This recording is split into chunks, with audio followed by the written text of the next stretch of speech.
you never fully obviously understand the markets, right? A thing that develops over time. There are about 100 different ways of identifying trends, and they all kind of do the same thing. Will that extra year of data be sufficient to give me more evidence that one strategy is doing better than another? The answer is no. First thing to say is that max drawdown is an absolutely terrible performance metric. I trade basically pretty much every liquid future in the world. As a general rule, like things that are uncorrelated become more correlated in crisis events.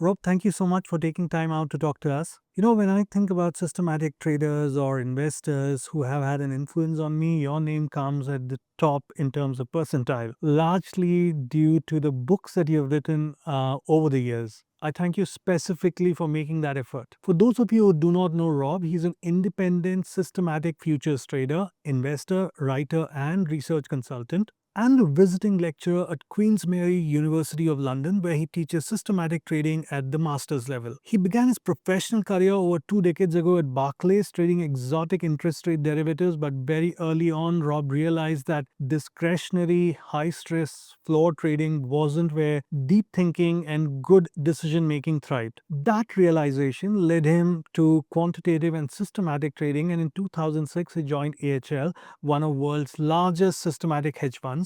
During his tenure there, Rob built and managed strategies that went well beyond traditional trend following. He initially designed a systematic global macro strategy, unusual for a firm rooted in price-based models. Later, he went on to manage the firm's entire income portfolio, representing roughly 40% of the risk of a 30 billion fund. In 2013, Rob made a deliberate effort to reduce stress and noise in his life and to have more control over how he lived and worked. Since then, he trades independently, running a fully automated futures portfolio based on systems he personally designed, systems that aim to be boring, robust, and sustainable. Rob, it's an honor to have you with us. Your work has helped countless traders across the globe to learn and get better at systematic trading and investing. Thank you again. I'd start, my first question to you would be, when I know you studied, or your schooling was in the Middle East, but then after school and around the time you were to get into college, what was the idea of markets? Did you even think about that you would end up making a career in stock markets? What was it then? Oh, no, absolutely not. I mean, so I actually started my first degree I started was in computer science. So I was a proper nerd, if you like. And this was the early 90s, and it was my dream to work for Microsoft as a software Okay. engineer, which is hilarious because actually I had a principal now refuse to use any Microsoft products if I can avoid it. So I think the products are not great. But yeah, I did that I did a year of computer science at university and found that it wasn't really, wasn't really my thing. It was the place I was being taught. It was quite theoretical, and sort of not what I was interested in doing. So I dropped out after a year, and then I went back to the Middle East to work for a few years in a totally unrelated industry. And then I sort of got interested in markets and in economics. And it's at that point that I did a degree in economics without really sort of knowing for sure what I would end up doing. And actually, I remember applying to a number of different jobs before I graduated. I remember applying to an international, like a commercial bank. So for their international program, I remember applying to the civil service, which is probably like a place where a lot of people apply if they don't really know what to do, if I'm being honest. I applied to some management consultants, but the place that actually offered me a job in the end was an investment bank. So I ended up going into working as a trader in an investment bank. It made me laugh because on the final day of the selection process, they kind of brought sort of 50 or 60, or actually maybe it was 100 of us, to their office in Canary Wharf in London, which we were just talking about before we started. And there's all these people, oh yeah, I want to be a trader, desperately want to be a trader, want to be a trader since the age of 5, and there's hundreds of people applying for this, and I'm like, well, I'm here by accident, really. I don't know, I randomly applied to the investment bank, and I wasn't really interested in trading, and then they offered me a job as a trader, and that's how I ended up doing it.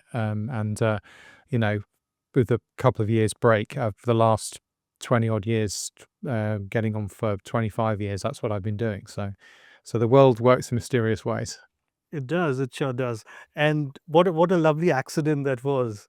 So generally, you said that you didn't like the environment at Barclays, the way things were being traded. What kind of trading was it at Barclays? So I was working for Barclays Investment Bank, which at the time was called Barclays Capital, and I was working in on the exotic interest rate derivatives desk. So if anyone listening is into kind of sort of quantity finance, I was trading swaptions and basically products based on swaptions, so interest rate options essentially.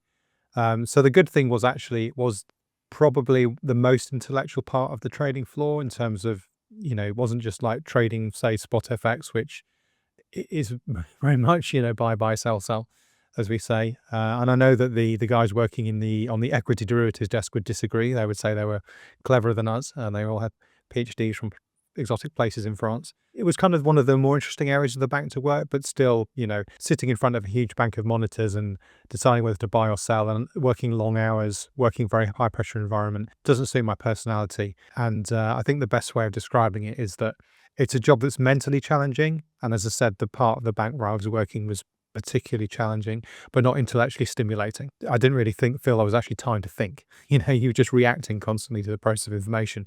And then when it got to the end of the day, when, I suppose you should have been having some kind of quiet reflection on the direction of markets, I just was exhausted and just wanted to go home and go to bed. So yeah, it wasn't something that suited my kind of talents or the sort of life I enjoy really.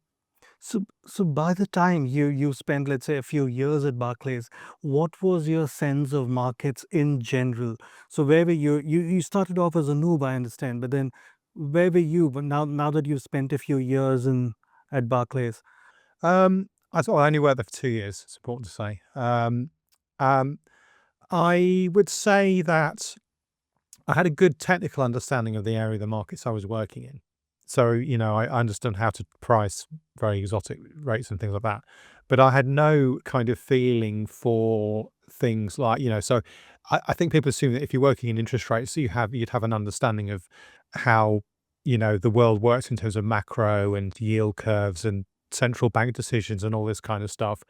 But really, I don't think I ended up with that kind of, because as I said, you're just reacting to flow of information. So I my kind of mental model of the world, of how the world works in terms of interest rates wasn't something really that came till much later when I had the time and space to think about it. So I had a good technical understanding of markets, and I think I also had, because I'd actually sat and executed trades. So a lot of people who kind of start off as quants have never actually worked, at the sort of coalface of financial markets and don't have a really good understanding of what it's like, for example, when there's a non-farm payroll in 2 hours' time and you've got a massive delta position, you're hedging like crazy and the liquidity's dried up because obviously everyone stops trading. You know, that kind of feeling sort of stays with you. And it means that when you then come to build your own trading models and you think about things like execution and slippage and cost control, it's not a purely abstract thing. It's something that very much kind of lives within your head from these sort of terrifying experiences you've had actually trading real money. So that was kind of the good thing. And the other thing that sort of gave me as well was, so the way that Rise Subsequent and the AHL was set up, then so we had the kind of the quants who built the models, and then we had execution traders who actually traded them. Because I'd actually been a trader, a proper trader, I had a sort of level of credibility with the execution traders that meant they didn't just treat me like some kind of you know ignorant scientist, because I had a little bit of knowledge about markets and sort of had some credibility. That also helped there. But yeah, in terms of actually, coming out with having this amazing knowledge about, I think it's a bit of a misconception that in people who trade in, say, investment banks are all brilliant geniuses and then can go off and trade their own money and do very well. Well, actually, they're very good at normally trading one very tiny niche of the market, and they don't normally have the time or the space.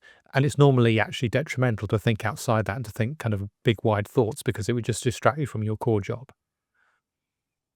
so at what point would you say you had a more better understanding of the broader markets, be it and different assets? It could be equities, debt, commodities, and so on. I mean, so I started trading equities in the late 90s, during the tech bubble. That I'm obviously not everyone's old enough to remember now, but it was a big deal at the time. And when I started at Man AHL, I was then trading. The first product I launched was an equity index strategy. So, you know, I think most people in finance understand how equities work because they're like the basic asset class that everything, that they're the biggest asset class really, pretty much, and the one that's sort of got the most popular. So at the end of the news, they don't tell you how the kind of Barclays government bond index has done, do they? No, they tell you whether the FTSE whether the FTSE's up or down, or the Nifty, or the S&P, or wherever it is that you're living. So I think everyone understands the equity markets. But because I then was sort of trading in a place where they had a cross asset view of markets, so commodities, FX, I then and credit, for example, as you say, I then got a good understanding of a much wider variety of asset classes. I mean, it's true to say that I still understand better the bond markets, the fixed income markets, better than any other market, because that's where I spent more of my professional career. Second, equities, and then kind of it goes down from there. So, although I've got a good understanding of how futures work, because I trade futures. Obviously, you can use futures to trade commodities, equities, pretty much anything. I don't necessarily know much about the market that underlies it. So I trade, I don't know, milk, for example. I trade milk futures. I couldn't tell you anything about the milk market. It's just the number that goes up and down that I try and predict the future path of. So I would say that an understanding of the markets is something that you never fully obviously understand the markets, right? It's a thing that develops over time. And I would say probably in the last, crikey, what year are we? Last 12 years since I've been trading my own money, and I've had more time to think away from sort of professionally managing other people's money. I do feel like I've been able to get a better understanding of the markets because I've purely had that time to think, which is very hard to do when you're faced with the day-to-day pressures of managing other people's money. I get that. So, so I have a question. You said you manage your own money, and how different is managing your own money versus what you were doing at AFL? And because it's your own money, the psychology of managing your money could be different, I'm assuming, compared to managing someone else's money or a fund. Well, the most obvious difference is there's a few zeros missing off the end of the numbers, right? So, I guess there's a bit like, it feels worse to lose like $10,000 of your own money than it does to lose $100 million of somebody else's money, like rightly or wrongly, like, even though to an order of magnitude, it's probably about the same percentage, maybe. The way I like to think about it is this. So in economics, there's this thing called principal agent problems, where essentially, if you're investing your money with somebody else, you're giving them that money, you have to trust them, right? You have to have faith in them. To do that also, you have to understand what it is that they're doing, which is why kind of a pure black box hedge fund is a terrible idea. Like if you're investing money in a hedge fund, you have no idea what it does. It might be okay, but it could also be a Ponzi scheme, and you've got no way of knowing, right? So that also means, I think, that if you're on the other end of that sort of transaction, that you feel a great sense of responsibility and also pressure, like to, this person's putting their faith in you, and so on and so forth. Now, when you're investing your own money, okay, I've got complete faith. Well, I've got complete faith, but I know that I am doing the best for me. I don't have to worry about anything bad happening, and any kind of pressure or stress is sort of self-inflicted in a way. And because I understand exactly what I'm doing, and every single line of computer code that generates my trades, I wrote myself. So I kind of have complete, obviously there may be bugs in there, but I know there's nothing malicious in there, and I kind of know that it's probably quite good.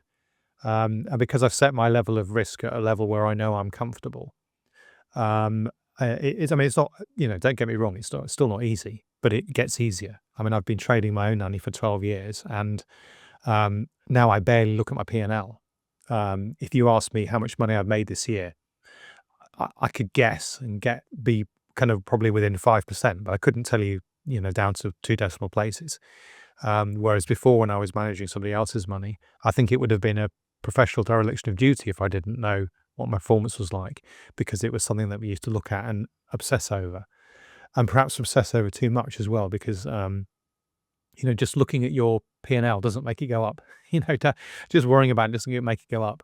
And in fact, if you're trading systematically, it can give you the opposite problem, which is the more you spend your time you spend obsessing over your returns, the more likely it is you're going to do something detrimental, like change your strategy when it doesn't actually need trading. And this is a kind of a classic error made by kind of newer traders, they assume that, if they've lost money for a week, then something needs to change, because they don't have an understanding of, statistics or how systems are fitted and calibrated, which is something that comes with experience. And clients of funds trading systematically don't necessarily have that experience either. Whereas as both the client and the trader, and the portfolio manager, that knowledge all lives within my head. So I think it's, so I'm a lot more relaxed than I used to be, is the short answer to your question.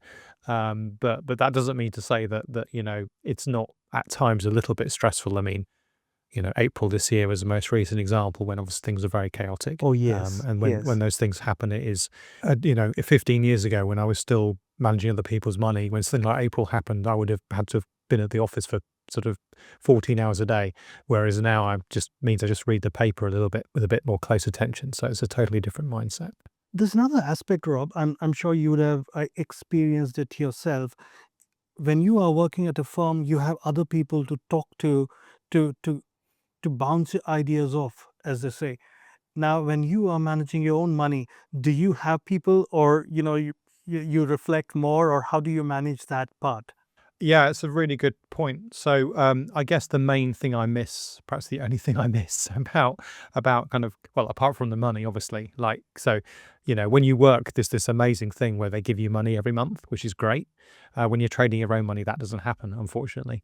So apart from the money, the main thing I miss, the fact that I was working with people who are mostly nice and all very smart, and almost all much smarter than me. So you have that fantastic opportunity to kind of bounce ideas off each other and get feedback, and and I can do something really stupid now, in my kind of, and I wouldn't necessarily know that I've done something stupid, but I kind of have tried to replace that to an extent with a combination of still trying to kind of have coffee with people that I know from the industry and kind of catching up and having regular chats, but also, by, people say, oh, you publish stuff on your blog. That's, for free. You're publishing all this great content for free on your blog. You're such a fantastic person. I'm like, well, I am. But also, if I put something on my blog and I've done something stupid or made a mistake, and believe me, I do frequently, then I immediately get very smart people who read my blog saying in the comments, and they're always very proud of themselves. Oh, Rob, you made a mistake, and I found it. They're very proud of themselves, and they're like, you've made this error. I'm like, you're absolutely right, and I get the opportunity to correct that. And the same is true even when writing 140 characters on X. I'll occasionally say things that are wrong, and you get immediate feedback there. So yeah, I've replaced the kind of ecosystem of working in an office with a wider ecosystem of people. I mean, I know far more people now and that I did when I was working, because I've had the opportunity to sort of build that network up. So yeah, but it's not quite the same as being able to just turn to somebody and say, hey, what do you think about X, Y, Z? But it's pretty good. Got it. Got it. I think you've built a far bigger, larger community, which extends all over the globe today than what it was when you were with AHL. So that's great. So talking about, you after AHL, when you started managing your own money, what was the first strategy or the first set of strategy that you built for yourself? And if you were to describe parts of it, and what was it? I'm sure there are many viewers who would love to know.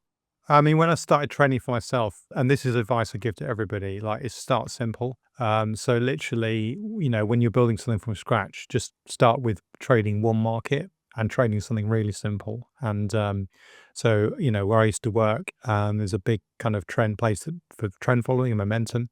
So, build what you know. So I built a Yes. trend following strategy. The advantage of trend following strategies is, well, there's a number of advantages actually. One is that they kind of do their own risk management. So if the position starts to move against you, then it automatically gets reduced in size and then cut completely. So there's not necessarily any need for a stop loss. Another advantage is that trends tend to play out in markets over frequencies of months, so between 1 and 12 months in most markets. And that's kind of where, as a retail trader, because costs in retail are higher than institutionally, that's kind of the environment where most people should at least start trading, in my opinion. So yeah, I built a simple, one forecast, one market, get that working, and then basically build on it with more, adding more instruments and adding more complex trading strategies on top of that. And That's the advice, literally the advice I get. And if you read any of my books, so everyone always complains that I've read Rob Carver's book and it's all about trend again. Well, actually, what I tend to do is introduce a trend strategy as my example. And I'd still, because it's a good starting point for people, and then I usually build on it and make it more complex. It's not that I'm obsessed with trend following or that it's the only thing I do. It's just that it's a really good starting point. Okay. So if I had to double click on it, so let's say you say you picked up an asset. Was it an equity index kind of an asset, or was it some commodity? And when you designed a trend model on it, what would be its and rules like?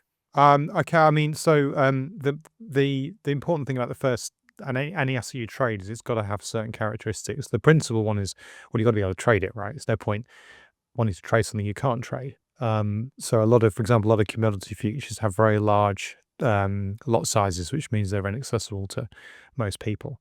It also has to be cheap to trade. You don't want to trade something that's too expensive. So if you if you look at, say, the S&P 500, if you trade the S&P 500 as a future or as an ETF, it's dirt cheap. It's one of the pretty much the most liquid asset in the world, and therefore it has the tightest spreads. And obviously, every time you trade, it's costing you money, even if you're trading only at a monthly frequency. So, why pay money unnecessarily? So start off with a really cheap asset, and then if you end up trading it a bit too quickly, it's not going to cost you too much. I think there's a bit of a myth that there are assets where it's easier to make money than other assets. And certainly for something like simple trend following, I've done loads of work on this, and I've never seen strong evidence that trend following works particularly well in some assets rather than in other assets. So I'd say, yeah, keep it simple. Trade something like the SPY ETF, for example, which is just a dirt cheap ETF that has very low costs trading the S&P 500 as a starting point, and then build on that. Okay. So, so my question, let's spend a bit of time on trend following for that matter. And when we talk about, I do a fair bit of trend following myself, but in India, we don't have many assets. So it's typically either Nifty, which is our index, or gold. And when we talk about identifying trends, what kind of measures do you follow? Do you follow the usual EMA crossover kind of systems, or do you create some kind of breakout systems? What has worked better for you? So I would say that there are about 100 different ways of identifying trends, and they all kind of do the same thing. They're all very highly correlated. I think there's another myth that there's some kind of secret way of identifying trends, and the more complicated, the better. And I'd say that's probably nonsense, to be honest. So if you look at my system, you'll see I've got about 10 different ways of identifying trends. And the reason I've got 10 is because it just gives me a little bit of extra diversification, not a lot, but a little bit. And basically what that's saying is there'll be times when it's, trends get identified very well by, say, moving averages, and there'll be other times when they get very well identified by breakouts. I'm actually in the process of writing another book. Well, what's the absolute simplest possible way you could identify a trend? And literally it's price change over the last N days. And that's it. So has the price gone up in the last 30 days or in the last 6 months? I looked at the performance of this, and it's, very close to the performance of something like, say, an exponentially weighted moving average crossover, which is kind of the kernel of my own current trend following system. So people who kind of then get obsessed with, trying out different trend systems and things like that, frankly, it's a complete waste of your time. There are a million other things you should be doing first to improve your system, rather than trying to find the right trend system. If you, like me, and you've got an automated system, then there's no cost in having additional signals. So by all means, implement 10 different trend systems like I have. It's probably just be aware it's not going to move the needle on your performance. It's going to, Got it. like, if you get a 5%, when I say 5% performance improvement, I mean like from a return of 20% to 21% a year, say, or a Sharpe ratio improvement of 5 basis points, you'll be really lucky to get that. And there are a million other things you should be doing, like diversifying across instruments, for example, or introducing other kinds of strategies in there. Don't get hung up on trend identification.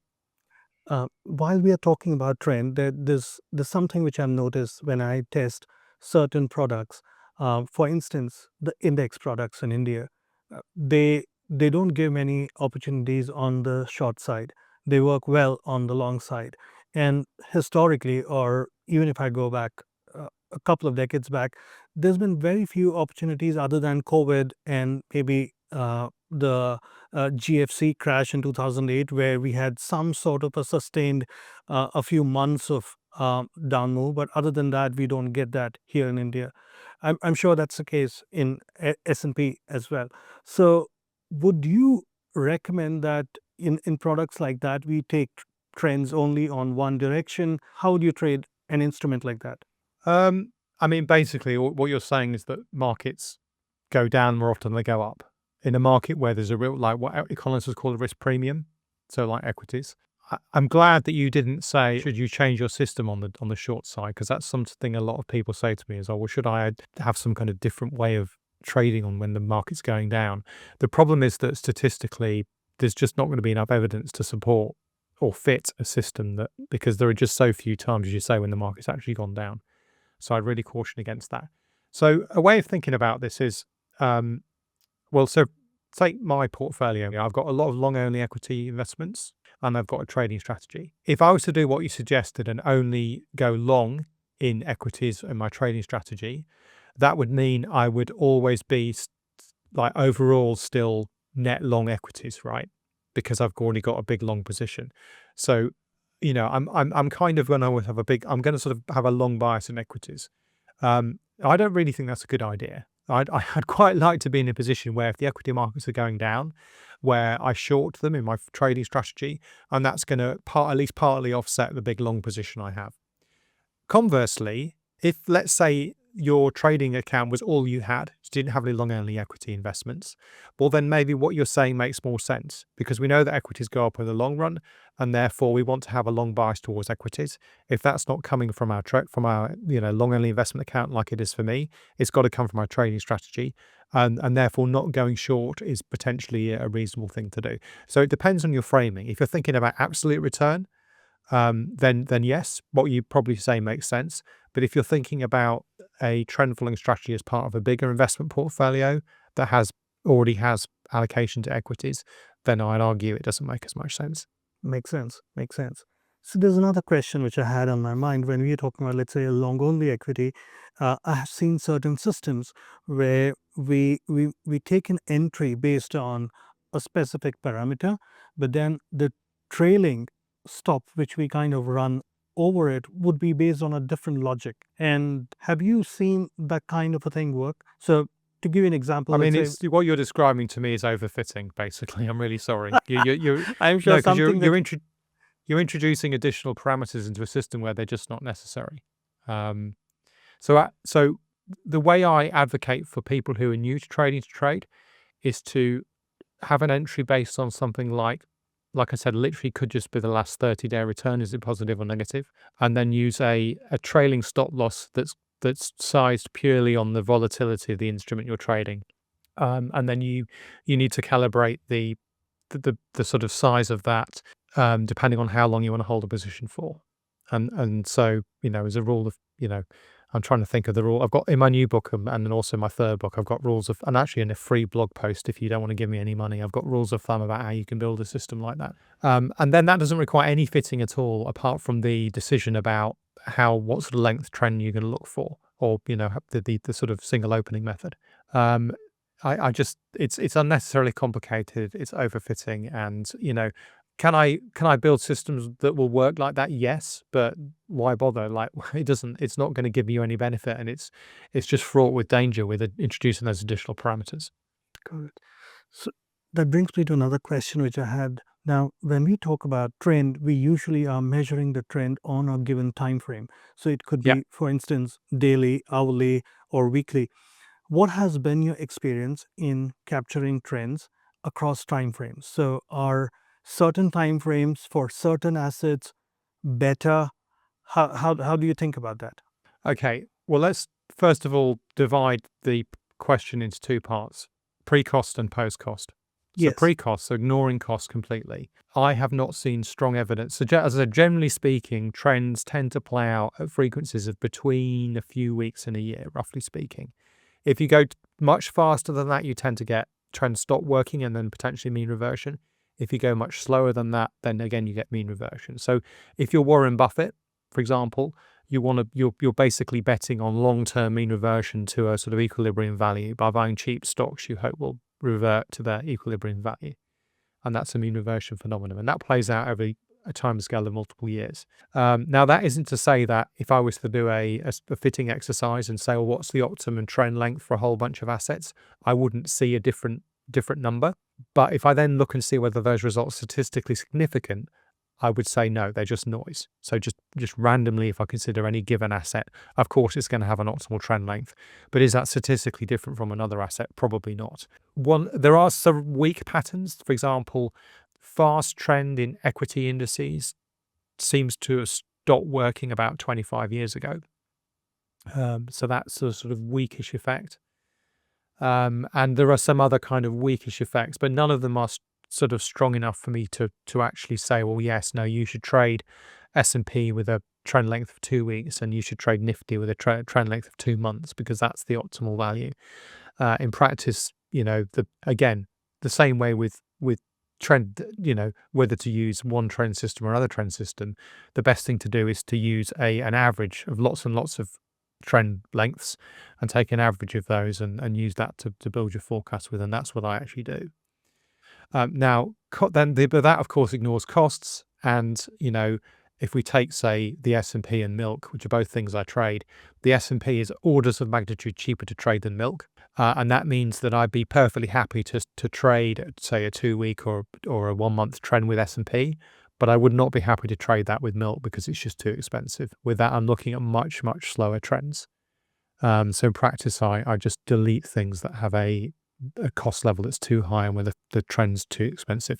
What was the first, when you transitioned from AHL to being on your own, what was the first strategy that you tested for yourself that perhaps you're still using?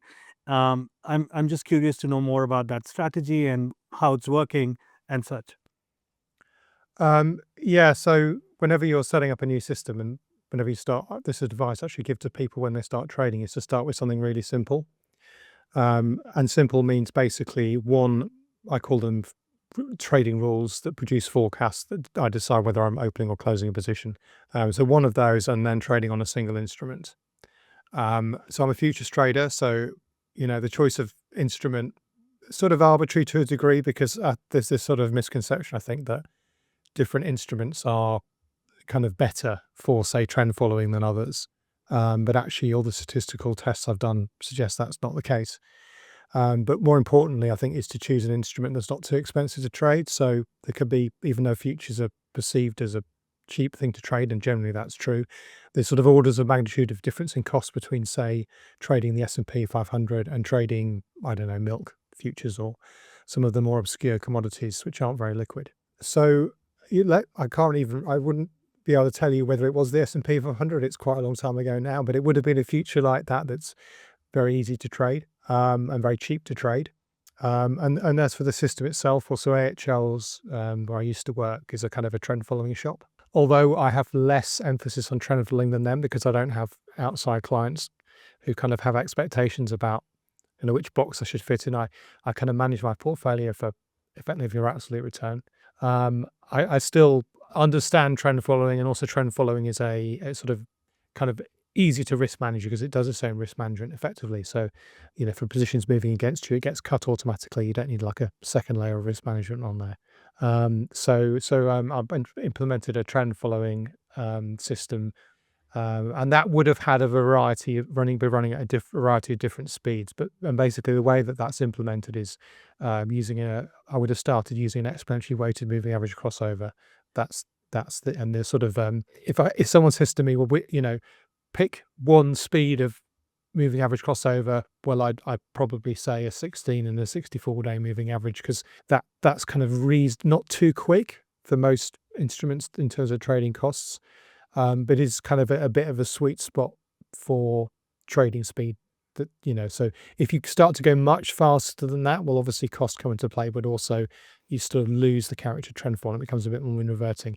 If you go slower than that, well, the slower you trade, the less money you can expect to make in theory. So that effect kind of kicks in. So that's sort of the starting point for any system I was building, would be something like S&P 500 future, 1664-day exponentially weighted moving average crossover. But as I've said, I would actually trade in practice a variety of different speeds, and also definitely once I got that system up and running, the next thing would be to introduce more instruments, start trading more instruments, because that's really where you get massive diversification benefits.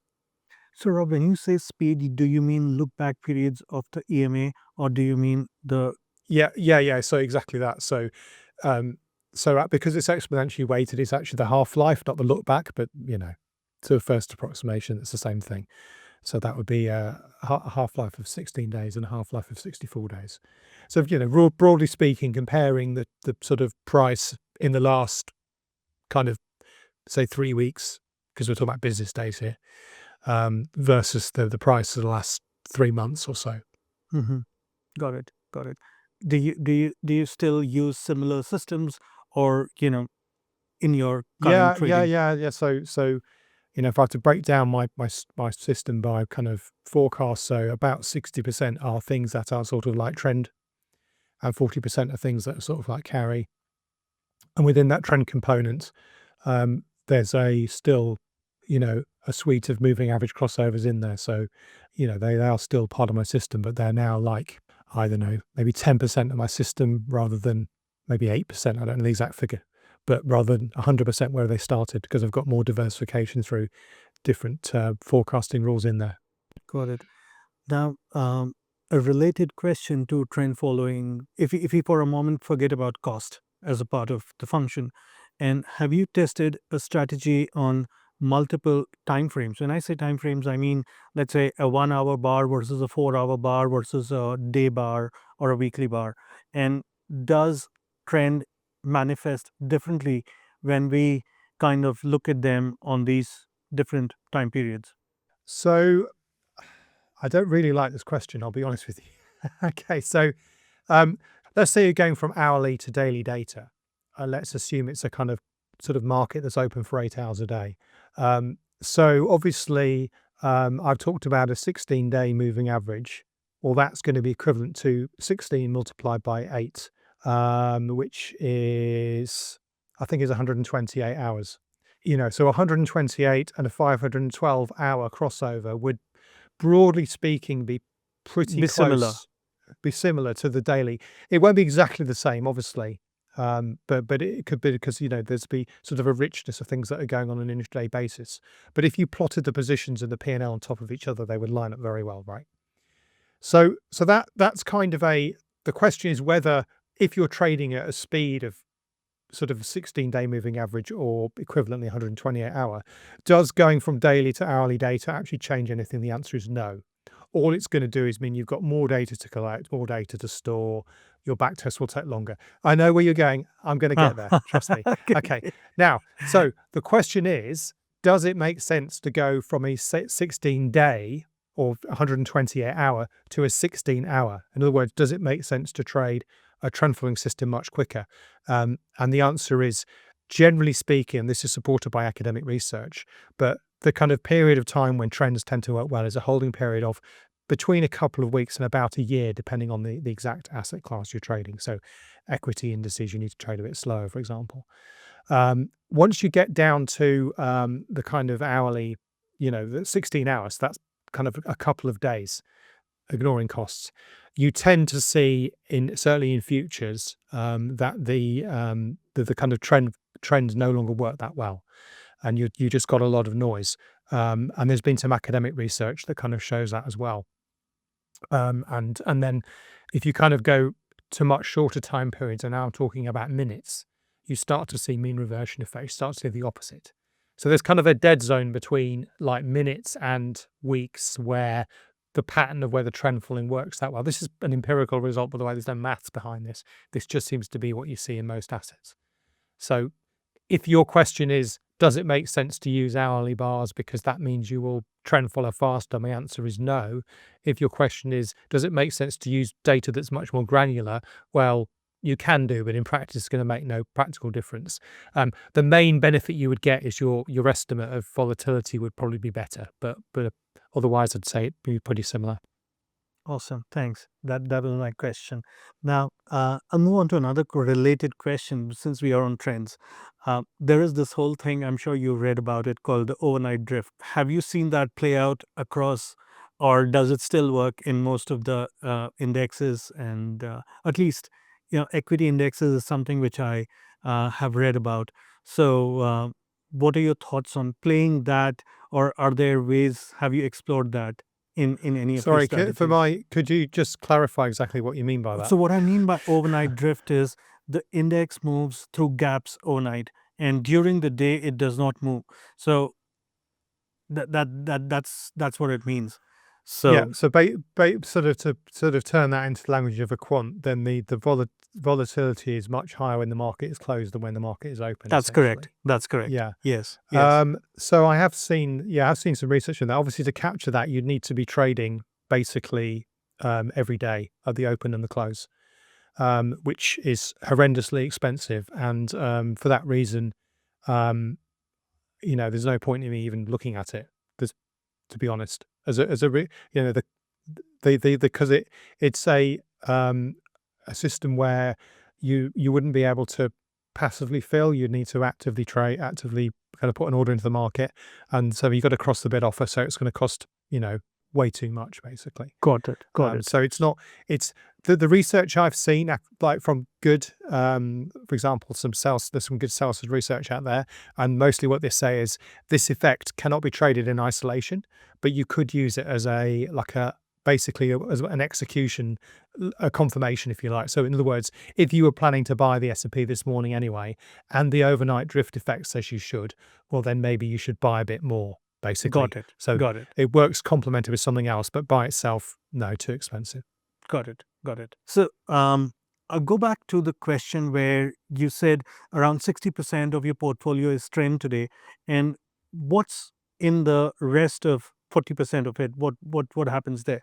So there's carry, which in futures basically means you're looking at the sort of slope of the futures curve. So is it in contango or backwardation? There's skew. So that would be if something's had sharp downside returns recently, I would go along, and vice versa. There's some long-term mean reversion. So if something's, let's say if the S&P's outperformed, say the Nifty in the last couple of years, then it would bet on that mean reverting back to equilibrium. I'm trying to remember because I don't look at, because one of the things about being a fully automated trader is I don't really look at my system very often, and I actually struggle to remember what's in it. But I think that's most of what's in that other bucket. But I could probably check if you want me to. No. I just want to get a sense of. So I was Yeah. trying to get to mean reversion systems, and so my question is, when you say you're running a mean reversion system, would it mean that it's the same product or the same instrument on which you run both trend and mean reversion at maybe different time frames, or these are different products altogether?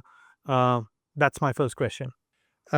So it's the same product. So like I said, it would be something like the mean reversion of it would be the Nifty versus the rest of the equity index universe, for example. And the time, as I said, the time frame is much slower. So it's looking at, I think it's a year and a half or 2 years for the mean reversion to happen, rather than, as I said, trends occurring over a period of weeks or months.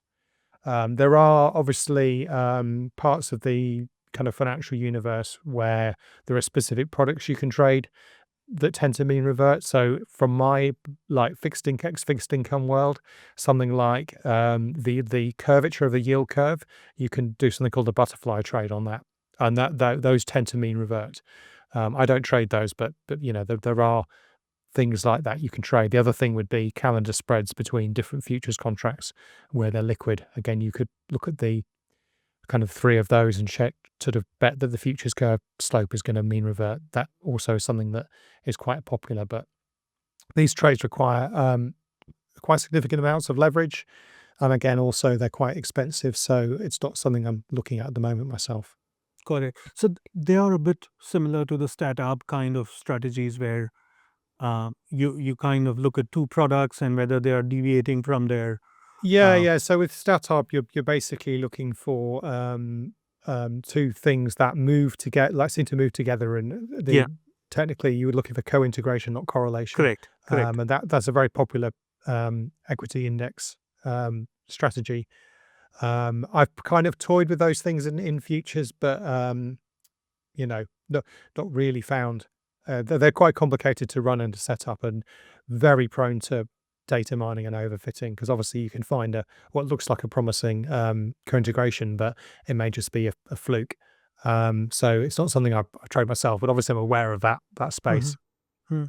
And if you were to if I'm a beginning trader and if you were to recommend a very simple, the moving average crossover equivalent in the mean reversion world, what would that be?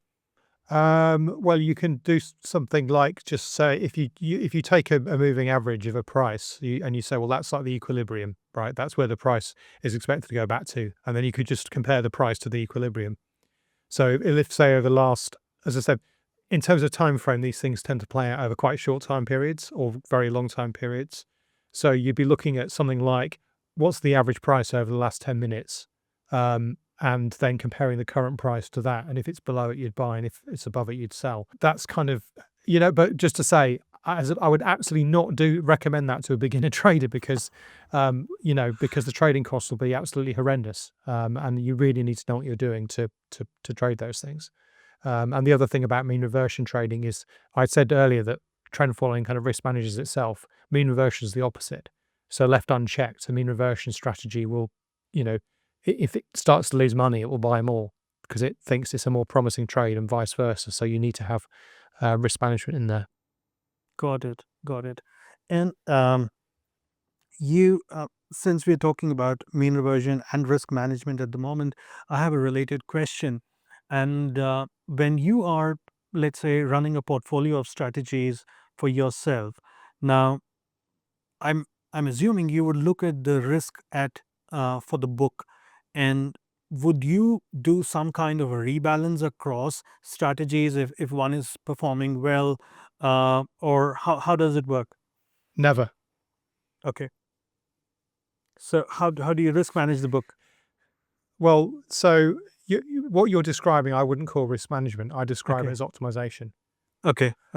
So just to briefly explain why I wouldn't do that, or I don't do that in practice.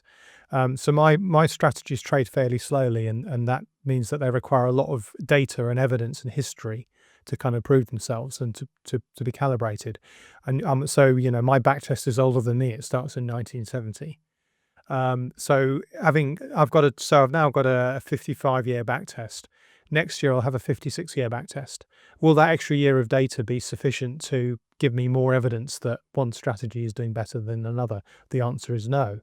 Now, if I was trading much quicker, let's say I was a high frequency trader, then I could see and expect the performance of my strategies to decay over a matter of weeks. And that, because they have the high frequency, they're trading a lot, so they get the evidence to show whether they're working or not working and how they should be calibrated much more quickly.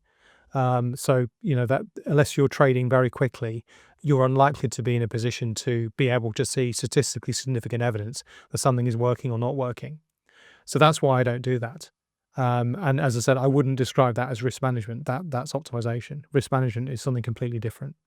Risk management would be like, given the positions in my portfolio at the moment, the positions, by the way, not the strategies, right? So the actual positions I've got on, am I unusually exposed to a particular risk that scares me? And if so, then then my strategy would scale down my risk appropriately. That's risk management, not dialing up or dialing down strategies that make her lose money. That's Hmm. optimization. Hmm.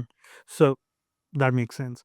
And talking about these, running different strategies, the other thing that comes to my mind is, do you compare the real performance of a strategy with its backtest or some metrics to see if it is in sync or it's kind of out of sync, or at any point, and not regularly, but maybe periodically, to see if the risk parameters or drawdown parameters are going out of sync? Would you do that? So when I was working for AHL, we used to do very granular checks of backtest versus live. So not just returns, but also positions.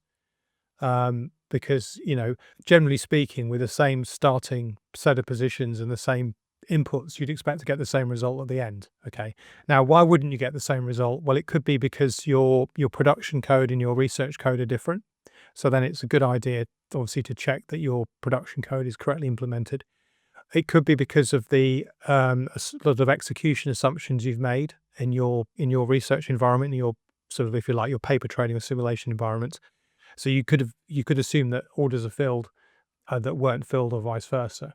And obviously that will happen, but on a sort of over a period of a few weeks, you'd expect those things to kind of even out and the performance to be very similar. If the performance isn't very similar, it could be that you've made a very serious error in your assumptions or your code or something. So that's absolutely something you could do. I don't actually do that anymore, because I kind of model my production and my research code are the same, so that's not an issue. I check my assumptions around execution. I check my cost and my slippage assumptions very carefully. But I don't sort of do a kind of line by line comparison. And I have not a formal test, but I have a good idea of how much money I'll expect to make or lose in a given period. And so when I do check my performance, which to be honest is maybe every few months, is pretty infrequent, then I will sort of know whether it's unusually high or low. But I don't have that as a formal test, if you like. Sort of bad in a way, I suppose, but it's only because I'm very, very experienced and I have a very good understanding of what my system's behavior is like. So for someone less experienced, I would advise it's a very good idea, absolutely, to, based on your back test or a bootstrap of your back test, to come up with sort of typical expectations for, daily return distributions, weekly return distributions, kind of patterns of drawdowns and things like that. And that's a good thing to do anyway before you implement any system, because then, you think your system looks good, but then you do a bootstrap of drawdown profile and you see, well, actually there's a 10% chance of a 50% drawdown. And you've got to ask yourself, well, could I really cope with that? And if the answer is no, then you need to change something because you've got too much risk on in that particular backtest. So absolutely, I'd definitely recommend it's something that people should do. It's just that I can kind of get away without doing it. Got it. So talking about drawdowns, I'm talking about individual traders here. So let's say I run a strategy which historically demonstrated a 20% drawdown, max drawdown of 20%. And right now I am at a point where the strategy is an 18% drawdown. So how do I deal with that? I'm almost about to get there, and I'm right almost there. So how do I kind of reason this out?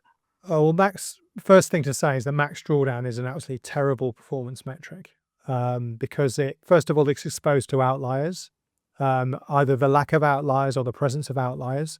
So you might, in a very long back test, you might have a max drawdown that's unusually high because there just happen to be a few very bad events in a short period of time.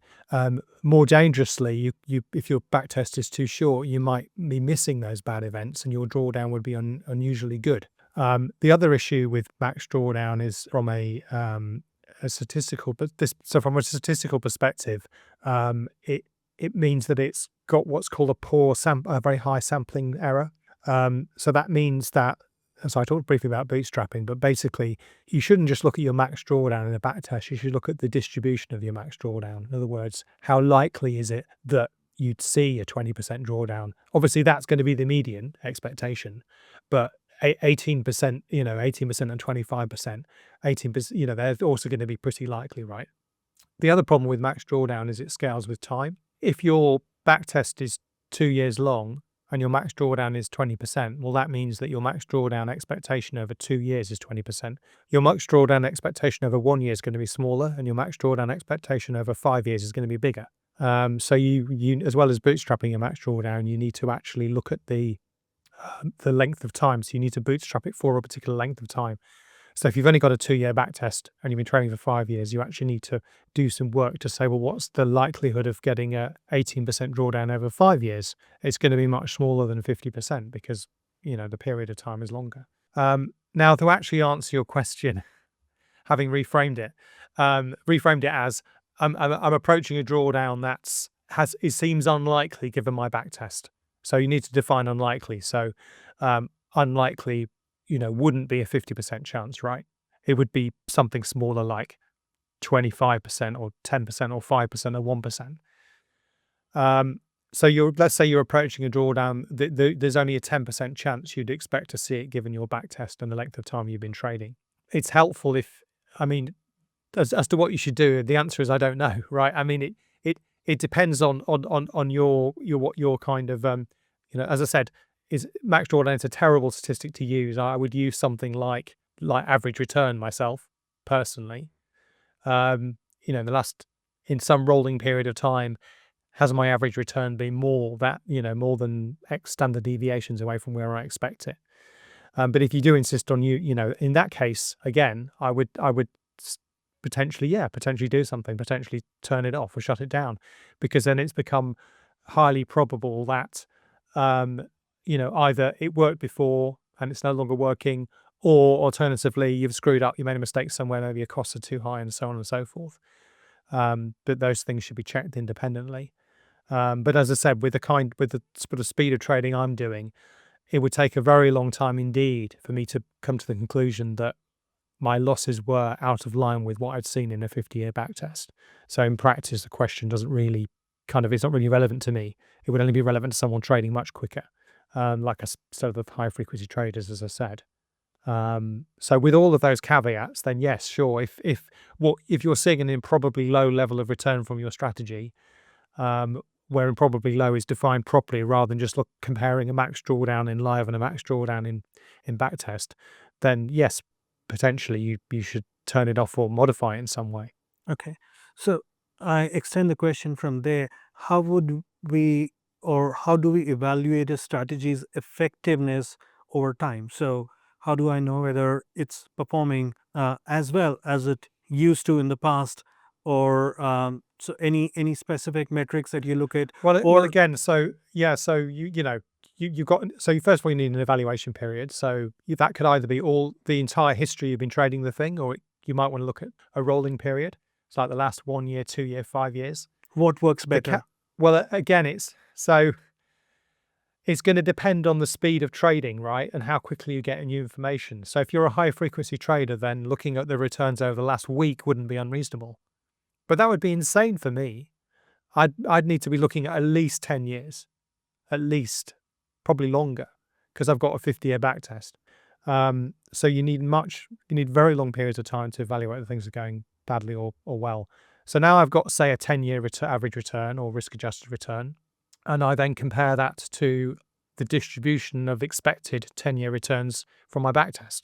And again, if my current return's in the bottom 5% of that distribution, then I'd say, well, yeah, this is it's improbable. It's a 1 in 20 event. It could be real, but it's past my threshold for where I'm uncomfortable with the amount of money I'm losing. Makes sense. Therefore, I'm going to turn it off or change it. But the important point here is that the amount of evidence needed to make those decisions is much bigger than people think. Much, much bigger. People think if something's not been working for a few months, they should do something. Well, unless they're high frequency traders, the fundamental answer to that is usually no. Okay. So that brings me to another question. Since you've said you got data for 50 years, now something that I read, and I'm sure you would have observed too, the world before the great financial crisis was different. Markets were different, and the way things have been now are different. So have you seen patterns in terms of how trends used to play out in terms of the duration of trends or any other such features of trends that are different today in your 50 years of data? This is, I really have a real problem with that sort of way of stating things, I have to say, because things are always changing, right? Things were different post 2008. Well, they were also different pre 1980. They were different between 1992 and 1996. And the whole point about having a very long period of time is to sort of say, well, do I have something that works consistently in all kinds of different market regimes, in recessions and depressions and so on and so forth? So I want as much data as I can get. But let's sort of assume that the world has changed 17 years ago. So then what I would need to do is basically say, well, given if I fit my system on just 17 years of data rather than on 50, would I get a statistically significant difference? And the answer is no, because 17 years is wholly insufficient to make those kinds of decisions. Again, if I was a high frequency trader, then I would be saying, well, the world after September the 1st is different from the world before September the 1st.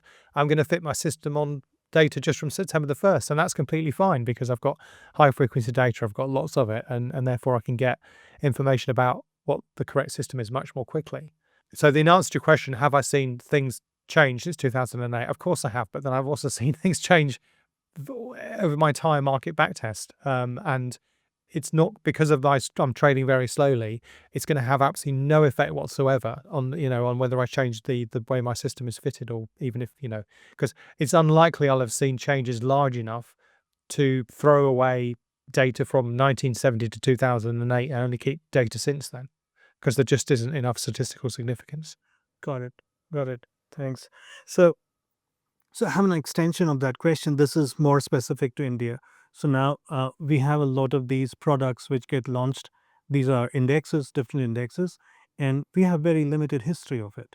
So maybe 2 years or 3 years, and the product exists, so there is an opportunity to trade.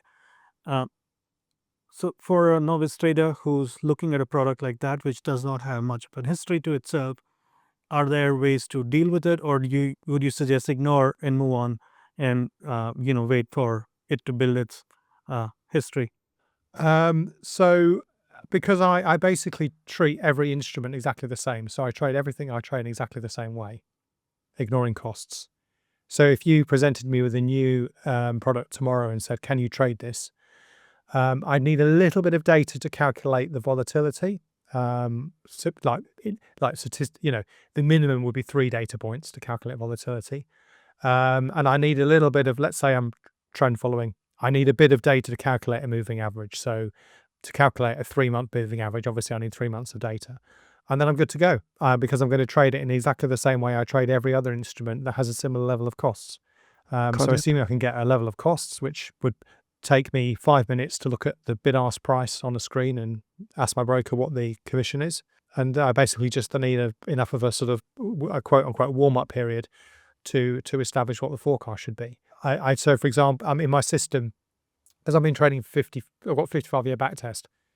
I do have, so that when that backtest started, it had one instrument in it, which I think was corn, right? So every year, new instruments are coming to that backtest. So my system's got a very well-developed way of dealing with new instruments arriving. So, for example, one issue is, when you're calculating risk, you need to worry about correlation. Well, if something's just come into my system, I haven't got a correlation estimate for it. So, I just assume it's got 100% correlation with everything else, which obviously is a very conservative thing to do because that will overstate my risk. So I can do things like that. But this is not a problem for me at all. Now, there are, obviously, if you're trading much more quickly and you think that you can identify different behavior between different instruments and how they should trade differently, then this is a problem. In which case, my advice would be find something that's very similar and fit your system on that.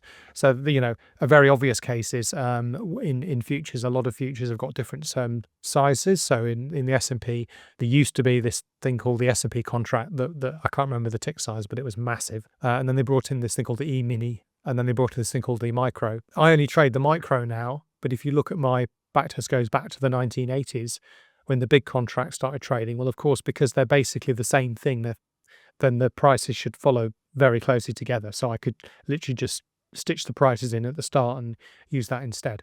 And there are less good things you can do. Like, for example, if you're trading Bitcoin futures, you could use the spot price of Bitcoin prior to when the futures came in. It's not going to be completely right because of various technical things, but it'll be a good start. So that my starting piece of advice would be don't trade things differently, and therefore it's not a problem anyway. But then there are other things you can do, as I said. Great, great. And since we're talking about backtest, as of today, when you do a backtest, do you have your own price database and you run the code on it, or do you use some kind of a product or a platform to run your backtest? How does it work? I've got my own price database, which is updated every day from my broker, because I'm already paying my broker for data, so it's not like I need to pay another data source. Okay, got it. And we live in an age of AI and LLMs. So do you still write your own code, or do you use LLMs to help you assist writing code? So, well, the short answer is no. I don't use LLMs to write code, and I would never use LLMs to write production code, code that has to work. I think they're quite good for very small discrete problems where it's very obvious where there's an error and where the stakes are very low. So I'll give you an example. I'm currently writing another book, and one of the things I do a lot is run simulations and then come up with a heuristic rule that someone can use. So an example would be something like what's the correct scaling to use when you're using moving average crossovers to get them into the same unit scaling. Basically, I ran some simulations, generated a whole bunch of numbers, and then I said to ChatGPT, what is the fitter function to these numbers? But so basically, imagine you've got a graph, you've got a scatter plot, and I don't know what the correct function is. Obviously, I could probably do it myself, but just write me a little bit of code that will essentially fit this function to this line. And it only took it 10 attempts to get it right. And this is for something that's like where it was obvious where there was an error, because, for example, there was the thing it fitted. I think it was a power law distribution. It should have had an intercept and it didn't, and so on and so forth. But eventually I got it to produce the right answer. And it was probably like slightly quicker than doing it myself. But absolutely I would not use it for any production level code at all. Definitely never. No, absolutely not. Never. No. Okay, that was an emphatic no. I'll move on. It was. So, since we're talking about AI, and since you were not insist on talking about AI anyway. Okay, so the reason I'm insistent is, how do you look at AI impacting? Because of course the way you look at it is different, but a lot of people are taking help of AI to code, and it makes life easy for people who have coding as a barrier. So it does help them get to the next level. Now, do you think, because a lot of people are going to have access to the ability to code and create trading strategies, do you think the world of automated trading is going to get affected, or it doesn't really matter? It's just a few set of new people coming in with some bots.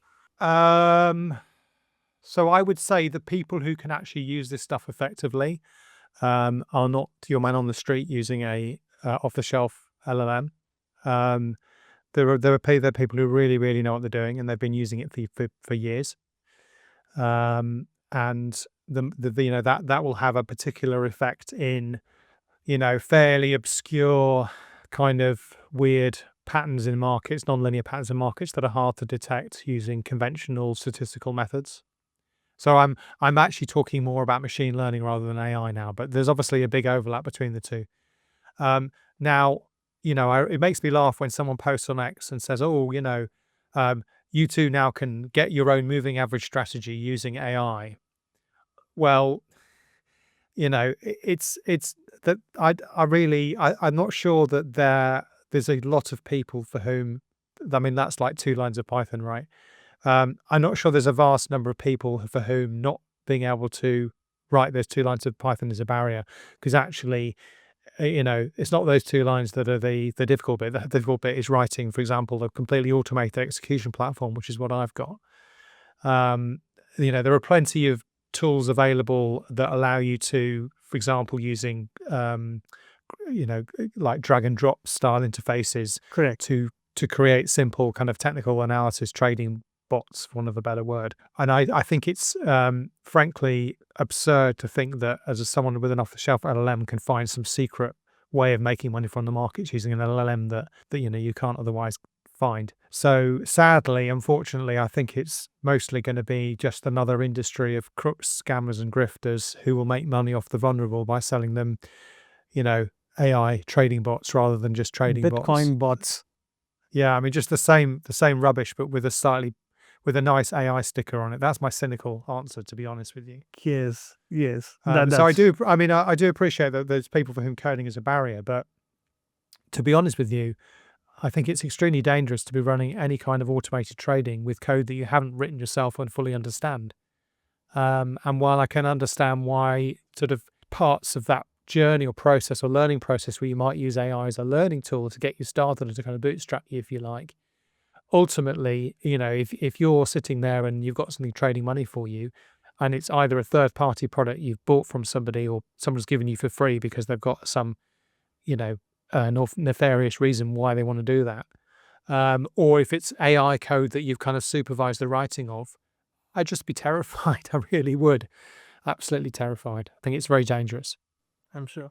So I'll go off a bit, Rob, to options as a product. In India, we have a tax called STT, which stands for Securities Transaction Tax.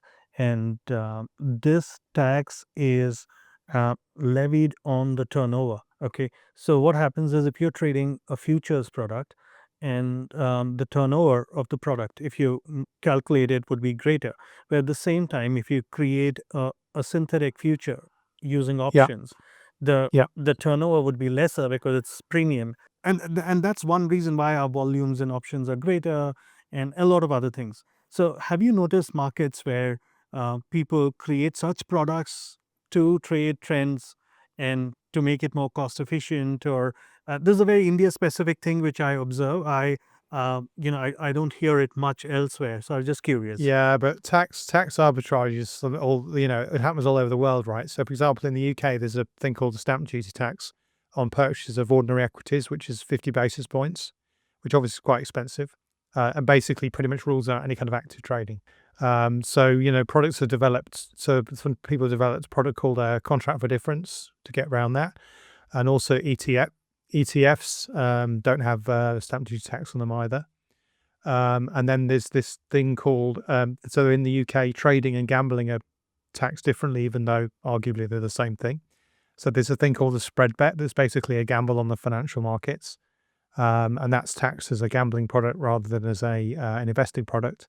So, in some cases, it may be cheaper to do that rather than to trade the underlying markets. So yeah, I mean, these things happen the world over. I mean, there's an FTT in the EU, in Italy, for example, I think, in France, but it's pretty small, and I don't know whether I don't think the option treatment is necessarily different, but yeah, I mean, it is a bit weird because arguably, what the kind of functional equivalent of margin on, option premium is margin on futures, right? That's kind of, so that if the tax was kind of fair and neutral, then it would be based on that rather than on the premium, or it should just be the notional of the options contract. I mean, generally speaking, tax authorities really struggle with derivatives trading They because do. it's just weird, right?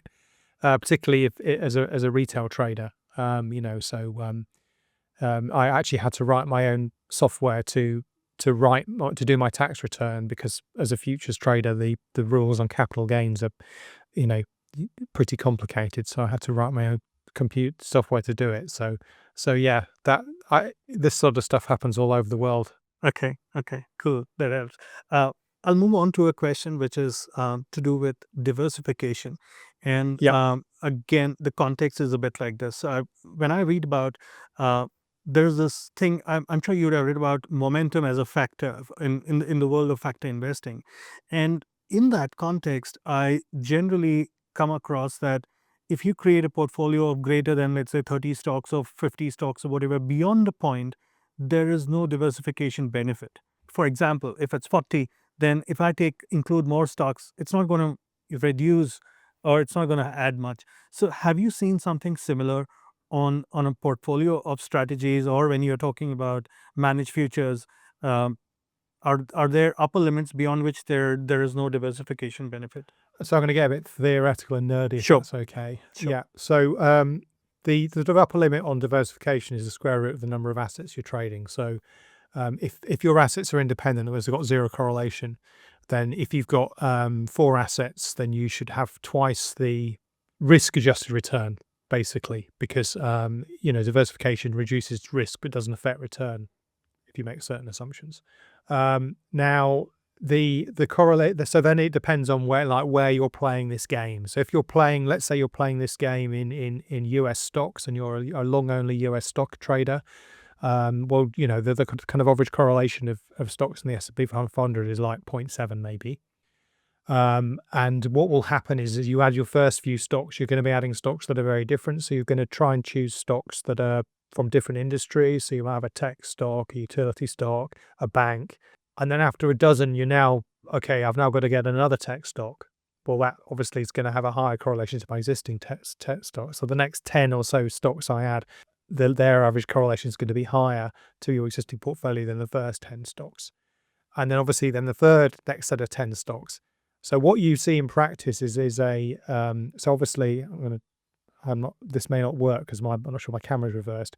Is this like going up this line? Oh, yeah, cool. So square root of n would be like that. Yes. So obviously you'd get reducing returns as you added more assets, but you'd still see the slope of the line. So for example, 1,000 assets is going to be about 3 times better than 100 assets, for example. But square root with increasing correlations as you add more assets, obviously, is going to be more like that. And you get to the point where that line is, it's always going to be going up a little bit, but it kind of looks flat. And that's the point at which people say, there's no more effective diversification. And in US stocks on long only, it probably is around 20 to 30 stocks. So once you've got like 2 or 3 stocks from each kind of big sector, you're kind of there. Now, let's suppose we move from a world where we're long only to a world where we are trading the assets with, say, a momentum strategy. So a very slow momentum strategy is going to look basically like long only if the assets are generally going up in price. But if I speed that up a little bit, then I can probably get to something that's got a correlation that's only about 0.7 of the underlying correlation. So if, say, Tesla and Apple have got a correlation of like 0.9, if I trend follow Tesla and Apple, then the correlation of those trend following returns will be 0.9 times 0.7, which is 0.63. So it'll be a bit lower.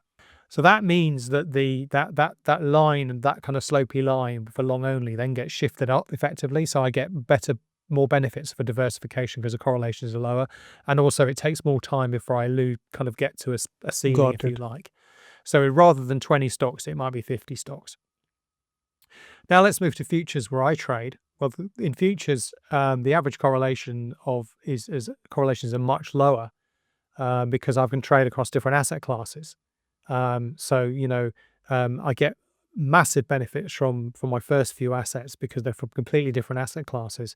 And it's not until I've added quite a few that I'm adding different, say, equity indices from different countries, where the diversification is lower. So again, the curve gets shifted up again. And now you're seeing appreciable improvements in performance up to about 100 assets.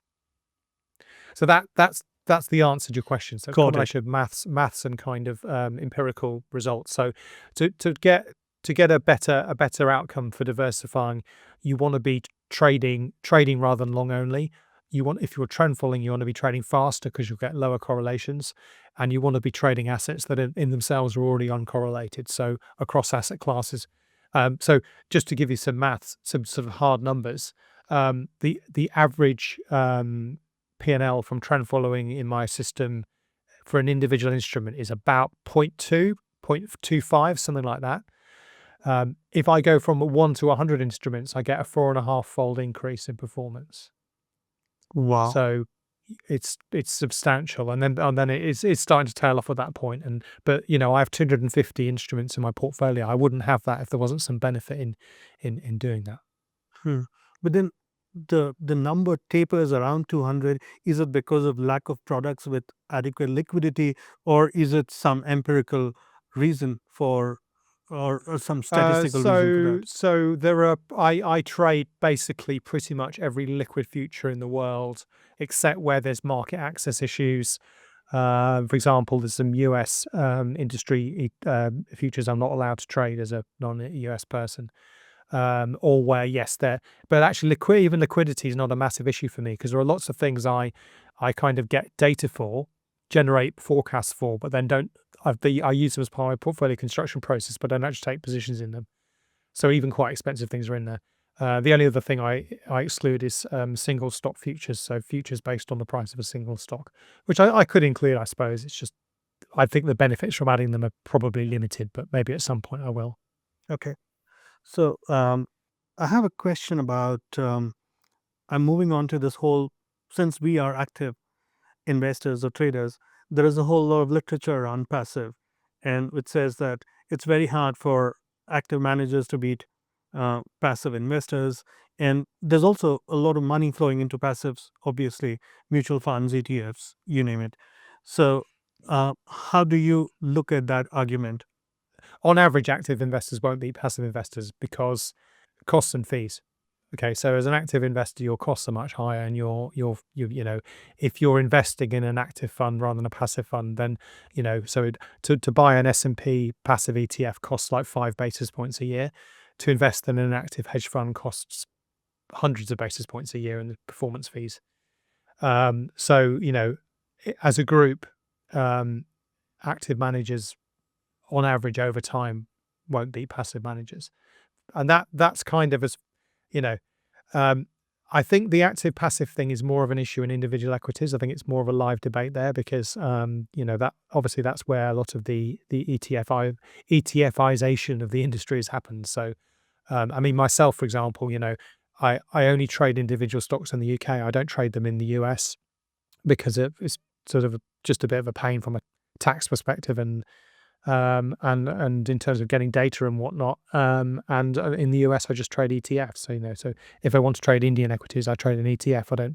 I don't buy equities in India, which again is quite a bit of a hassle from a regulatory perspective. In terms of financial markets, where passives become a much bigger part are equities and then to a second order bonds. So that means that potentially it means that the opportunities for active managers are greater because the more people out there who don't care about the prices of securities and will just buy them if they're in the index, in theory, the greater the opportunity to own them. But it does have other effects, like potentially it could mean trend following works better because by construction, passive indices sort of chase trends effectively. If things go up in price, then people put more money into the ETF, they need to buy more of them. So they're not rebalancing back to equal weights, which would result in a mean reversion type effect.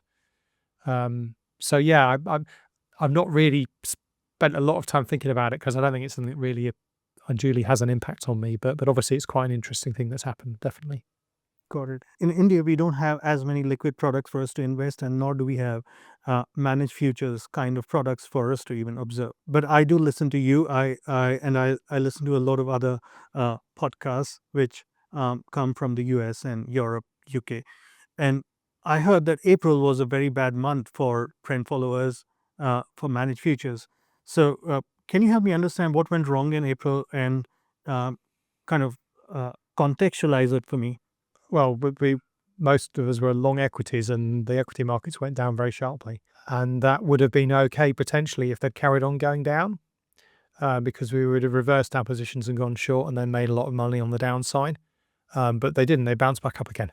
So what happens to the other half of your portfolio, which is non-correlated, which is supposed to kind of go? I'd have to go back and look at the numbers, to Okay. be honest. I don't. It's something I pay close attention to, but I guess, well, as a general rule, like things that are uncorrelated become more correlated in crisis events because people need to sell everything to raise money. So, for example, I could be wrong, but I think crypto went down, for example, in April. I think I could be wrong, but what you see a lot of the time in crisis is people need to realize cash, and therefore they'll sell everything in their portfolio. So essentially, all positions kind of move together. So if bonds have been going down and equities have been going up, and there's a crisis, then those things will reverse as people close those Yeah. pairs of positions. So that probably something like that happened, but But yeah, I'd have to go back and see where the kind of Got losses it. and gains were. It's also possible, I think, there must have been assets like gold and other precious metals which went up, but then the weightage of those in the overall portfolio could have been lesser. So not enough to offset the losses from the other assets. Maybe, I'm just guessing. Yeah. I mean, obviously, one thing that results in big dispersion between performance of different managers is their allocation to different asset classes. So if you're an asset manager that's overweight the financial sector, so bonds, equities, FX, then you probably would have seen a bigger move in your portfolio in April than if you were overweight commodities, where I haven't checked, but I would imagine the movements would have been smaller. So yeah, it's diversification is great, but the problem with being a large manager is you can't diversify as much as you want to, because back in my old job at AHL, the I'm the notional AUM was responsible for was about $8 billion. And that meant that quite a big, I think I had to have something like 15% of my risk weighting in the US bond market. This is in fixed income. And so maybe like 25% of the US bond market, when actually, theoretically, I should have had a much lower number. So my portfolio was less diversified than I wanted it to be. And that meant it was overexposed to, an idiosyncratic sort of effect in the US bond market. So in May 2013, when there was such an event happened, the portfolio I was responsible for lost a very large amount of money very quickly. Whereas if it had been more diversified, the losses would have been less bad, if you like. So one advantage of being a smaller trader is that you can have better diversification. So I've got better diversification than the bigger managers do across products that are, where they meet my kind of minimum standard for liquidity and costs. Because I don't have massive amounts of money to put into the market. Got it. Got it. I have a question around, let's say, for someone who's just getting started in systematic trading or investing, and there's so much of content available today, what would you tell them? How do they get started? And what should they read? I'm sure your books are some of the best, but then beyond that, if you would want to suggest something to people who are just getting started, what would that be? I'm going to cheat slightly on this question and say, if you look at my blog, there's a page on there called resources, I think, and it's got a list of about 50 books that I recommend. So, because these books, to trade systematically, you need to know about lots of things, right? You need to know about markets, you need to know about how to price instruments, you need to know about programming, you need to know about economics, and so it would take me a long time to list all the books. But if you go on my blog, there's a page there where you can find that information. Got it. But yeah, start with my books, obviously. Goes without saying. I'm sure, absolutely. So that's pretty much I had for you, Rob, and thank you so much for taking time out to talk to us and answering all sorts of questions which I had. I'm sure the viewers who are watching this would find great value. And I look forward to have you sometime again, maybe when we have more questions for you. And I also look forward to your new book coming up. I'm not sure when that is, but look forward to it. Next year at some point is the Okay. answer to that. And But yeah. what is that going to be about? What's the area? What's the focus area of that? It's basic. It's a book for relative newcomers and novices. So Lovely. It's the book, and it's also, a lot of my books are focused on instruments that you on derivatives trading. So trading things like futures and not options, but futures and CFDs and spread bets, which we've discussed. Whereas this book is actually focused on trading without leverage. So it's, again, more suited to beginner traders, because I don't believe that beginner traders should start with leveraged instruments, although obviously we discussed the example of options where that might make sense in some markets. But yeah, so that's the focus. So the three products it discusses are stocks, ETF, and crypto, which are kind of the three non-leveraged instruments that that beginner traders seem to like to trade.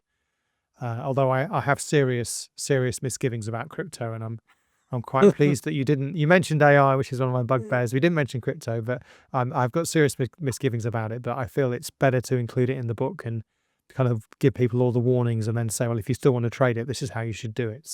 Got it. So yeah, that should hopefully be out next year. And I'd love to tell you the title, but the title's not yet been decided yet. So wait and see. Great. Thanks, and all the best. And I hope your strategies end in black by end of the year. And yeah, so have a great festive season, and look forward to connect with you perhaps once your book is out. Yeah, excellent. Thanks very much. Cheers. Bye-bye. Bye.